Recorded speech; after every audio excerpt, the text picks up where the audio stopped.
had to justify that with a statement, I would say that they're set up in the areas that I'm likely to visit. Even if so, if I'm near that area and they know I'm hungry, she hadn't ate yet today.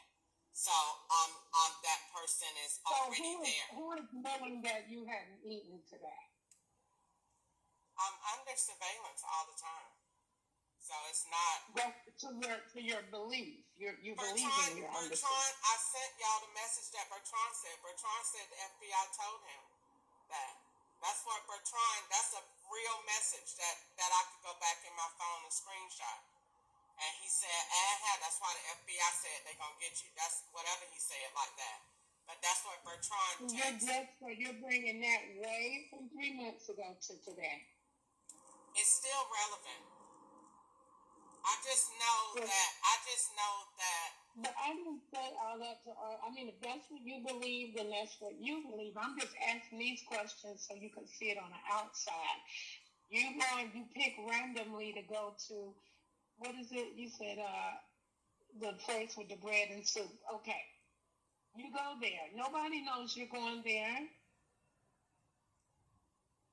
And then they bring your food out. They don't know what you're going to order. You eat that food, but in your mindset, you're thinking somebody is back there cooking this for me. Then you leave, and then you say you go and you have Chick-fil-A. No one knows. It could be a chemical. It's called a chemical imbalance. And it could be from the food you eat. But what if it is what I said? It can't be in my rationale that, let's say like I'm getting dressed now. I ain't told nobody where I'm going. Okay, but I have. I said it out loud. I told you on the phone. I have been planning it. I sat in the parking lot before I even went in. They knew what the special was. I had already said what I was going to have. I went in there. Okay, so you're deliberately saying this out loud, even though you're saying what you're saying about your being So you're saying these things out loud. But you're saying, I'm on this event. Who would say it out loud if you knew that? What I'm saying is, basically, we probably should just drop the subject because I got into it with Wanda the other day about it, and I don't want to rehearse it. This is going back to your original question when you called on the phone. How do you know who for you? Or who support you? Because you can't. This is like a Lifetime movie, and the lady comes, and it's a Lifetime movie, and she said, I just was out today, and I had this weird feeling that someone was doing, I don't know. And then her friend, she's telling her friend, and her friend is saying, oh girl, it's just brush it off, it's just stress. And she said, all right. And so she come back home the next day, and then it's a broke flower pot on her thing. And she said, but no one was here, and it's the broke flower pot. And and I saw the same car. And her friend is saying, come on, it's 1,000 of those cars, it's not that. And then she said, okay. And she said, get some rest, You've been you saw this movie? No, this is why all Lifetime movies are. They have somebody that has a situation, and it's always that someone either doesn't believe them or because it doesn't fit the rationale. But my point in this and my psychology development of all of this, because I want to use this for a much bigger scale, how people can overlook misconduct when it is based on personal belief and the inexperience with law enforcement. So this would allow, if this was possible and was happening, this would allow law enforcement to continue the behavior. Why? Because someone is saying, I don't think they would, but you can't say that they wouldn't. So you can't deny it. It's not impossible. It's definitely a reason, and there's definitely a motive. So if there was no motive, if there was no reason, if there was no logic, then I would say I would be inclined to believe believe that because they don't have no motive to bother you, or there's no reason, or there's no logic. But being that there are documents in a court, being that there are statements made, being that there is an issue, I personally would say I can't disagree, because if they were doing that, wouldn't they do everything that she's saying? If I was being vindictive and I had that power, putting myself in that position, how would I get somebody back? I would do everything and to make it look like I'm not. I would aggravate her at work so she wouldn't have no job. I would do this if I had that and I wanted to be that person. Those are the things that I would do. And then I would simply get by because no one is there to see you. You don't have anyone around. There's no one living with you. They keep you isolated and alone for a reason. So your son lives 0.5 miles away and won't talk to you and won't answer the phone, and there's no reason. So what is really going on? If this person is sane in every other area, but this one particular area, see, this is where the 78.5 psychology comes in. You can't assess a person from one aspect. You're going to look at the whole area of that person's life. How they live, where they live, how they manage their bills, how they take care of themselves, how they articulate their day-to-day functions, all go into a collective. But when you get to this one area, there is a problem. There is a problem. So when it came down to having the conversation with someone else, because I talked to more than one person about it, and the other person says, but I don't, why they doing it so long? Because you've been saying this for a long time. And then the other person says, well, I don't believe it because I don't think so. You ain't that important. It doesn't matter. See, you're taking your rationale and putting it where it is, but no one's looking at from this period to this period. This person has had a significant amount of loss. A significant amount of loss with no justification behind it. Her marriage, one son, another son, her dog, her job, her business, her place to stay, her truck, her job. What is really going on? And if this person was in a place to stay consistently 5 years, had a job, 4.0 GPA, this, and this, but then this complaint is made, and there is a significant amount of loss that is in direct association to the time period that this issue became apparent. And so if I was at a place to explain that narrative, that's what I would say. Prior to that being put in writing, my life was fine. My marriage was seemingly fine. I had my business, I had my dog, I was going to school, I had what appeared to be a normal life.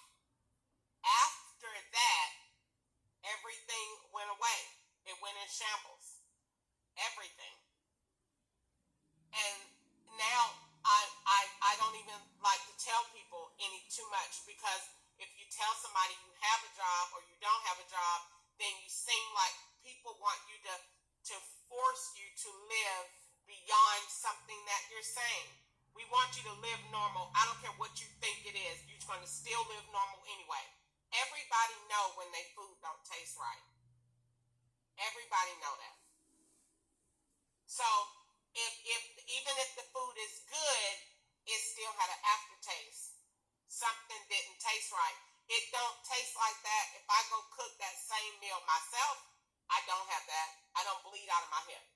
If I had the money to buy groceries and cook in my house every day, I would not bleed out of my hip. I have documented this every day at Bethesda Road. I have written this down every day on Bethesda Road. I never bled out of my hip. As soon as I ordered from Uber Eats, I got the aftertaste. I went to the bathroom. I got the stomach pain. I bled out of my hip. This is not something that you can make up. This is months and months of documentation. I write down what my stool texture was, and I write down what I ate. I'm very strategic so that when I say what I'm saying, I got documented proof behind it. I'm not just throwing something out there on a whim and saying, oh, well, somebody's doing this. You got to have proof of that. Just like I told the lady yesterday about my Instacart orders, and I said they all go to cemeteries. And she said, what? And I said, every last one of them. And she said, what? And I said, I write it down. Every time I write it down and I record myself and I record what the orders is. And I said, so somebody's doing it. Every last one of my Instacart orders go to cemeteries. And she said, you got to be kidding me. And I said, no. And I said, so I write it down. But if I was to tell my family that, or anyone would tell their support system that even if we're just like the lady on Lifetime and you're just having a conversation and you're just saying this, that person is still saying, I don't know, just something is weird and this happened. And so I'm just saying it. I don't know. I'm praying about it. But this is still what happened and I can't explain it. And so that's what I'm saying. I am saying if I cook and eat myself, then this does not happen. If I go out to eat, this consistently happens. And it's only at one place. So to me, so when I ate at Cane's for the first time, no stomach pain at the top, no blood, no discomfort, no sweats. Go to Chick-fil-A and eat discomfort so much that I didn't eat my macaroni and cheese the other day. I love Chick-fil-A's macaroni and cheese. I never not eat it. I didn't eat it the other day. Discomfort, bloody stool, sweats pouring off of me. After it goes out of my system, the sweats are gone, the bloody stools are gone, everything is back to normal. Go to Chick-fil-A again, bloody stools, sweats, stomach discomfort. Something. My question is, why would you go back to Chick-fil-A again? For documentation, to see and to see.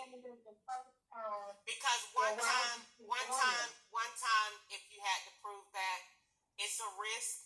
But one time to prove that is not enough. They're gonna say that that was an accident. That was a fluke. Maybe they could save you. So I plan to have this settled and have an attorney to look into my allegations one day.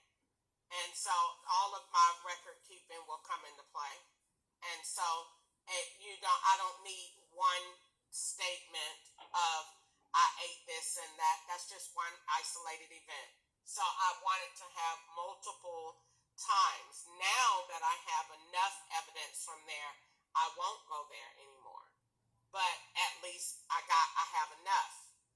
So now I may go somewhere else or eat on my own in this time. So it's good that I'm doing what I'm doing. So because I'm cleaning out my system and seeing what's going on, and I'm being very careful to what I eat. And I promise you, I will not have no blood in my stool. But if you go back to one one of these restaurants that you're likely to frequent, it's going to be blood in the stool, sweats, and stomach pain right under the breast line. And that couldn't, why would that be if that wasn't the situation that I wrote about in my notebook on Bestseller Road? I wrote the same thing. Every time I keep ordering from Uber Eats, I just keep sweating all the time. I don't know what this is. This is crazy. Got stop ordering from Uber Eats. I never sweat no more. And I wrote it down every day. No, and I recorded myself. So when I go in my house, I record myself. So I have the data to go back and look at after you ate. Look at yourself. So that's the significance of everything that I do, so that when someone says this, then I say I got proof of it. I've been doing this for a long time, trying to prove that what happened to my life was deliberate, was someone. Why when I call my family and I have a job and I'm excited, and then I just refuse to go back anymore. To me, that's like a child. When a child is happy about an adult and love their aunt or their uncle, and then after a while, I don't ever want to see him again. And the mama's saying, oh, she just growing up a teenager. No, you need to look into that. And so that's me. When I go to work, I like my job. Then you go back again, I don't ever want to go there again. What happened? It's not mental health, because the person loves their apartment, they love their car. So what happened? Who was there? What did you see? Or what did you feel? But then that is discredited, and I don't know. I feel some kind of way about that, because I just feel like that's not right, because nobody can say that it isn't, just like they can't say that it is, because nobody is here around you to see. But so nobody can't say, I don't think they're doing that, because you don't know, because you're not here. And I just don't have no reason to just blatantly. I don't know. Well, that's good that you know, and you know it's true. So if you know it's true, then that's all that matters. Don't matter to other people if it's not true. Because what's true for them, they're believing in it. Or whatever is true for you, that's what you're believing in. So whether it's true or not, you're the one that's believing it. So it's nothing for nobody else to judge. You know, it's not going to do nothing for me to judge it. So I said everybody has to be persuaded in their own mind. Everybody has a mind. So whatever they think, that's what's real to them. It's totally real. Whether it's real or not, it's totally real to them. I said the other day, last night I was writing, and I wrote, because that's what my calling was. I was going to school to be a psychologist, to write from the environment. So when I went and thought about this last night, I said, but I think that African Americans, the culture as a whole, is unlearned. And because you can, if I was to, like when I was talking to this person the other day, and I said, but what if you found out that everything that I said was true? What would you have done anyway? I'm not in the type of family that would say, I'm not in the Kardashians. But you cannot keep blaming your family. It's not about blaming. It's not blaming your family. But it's if not the family, it's not your family, okay, so, nor is it your friends, nor is it nobody. It is your mind. So if you saying this and you see it and you understand it and you perceive it, nobody's saying you're not telling the truth. But then you're fighting outward wars that don't have nothing to do with us, because you're saying in my family. Don't blame me. It is, because my question is just this. Like, you called and you asked me a question. This is a rhetorical question. I'm not looking for an answer. So if your family found out that the police were really doing this, all of this stuff to you, as you said,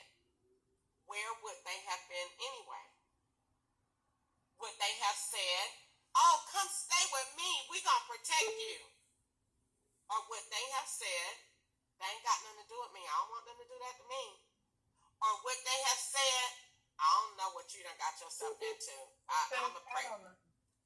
So I just don't know. It will never be a final. It will never be a period. It will never be okay. It will never. I have seen it. It is never. And I'm like, okay,